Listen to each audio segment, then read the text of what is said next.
મોટી ભાડેથી ધોકડા રોડ નિર્માણ થતાં ખેડૂતો અને પશુપાલકોને ખૂબ ઉપયોગી થશે. ખેડૂત અગ્રણીએ ધારાસભ્ય અને રાજ્ય સરકારનો આભાર વ્યક્ત કર્યો. જાડેજા લાખુબા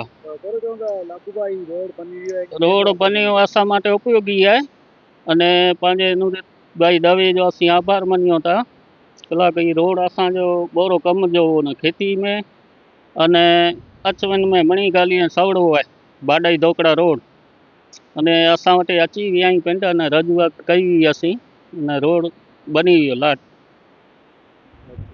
राज्य सरकार अने पंहिंजे अनुरोधभाई दवे जो असीं आभार मञियो था. कोड़ाई बाडाई धोकड़ा गढ़सीसा बाडाई नु हाईवे अची वने गढ़सीसा जो नखत्राणा मणी गामे में उपयोगी है अने डायरेक्ट कोड़ा पुल पां पहुंची सघो यानु टोकड़ी ते.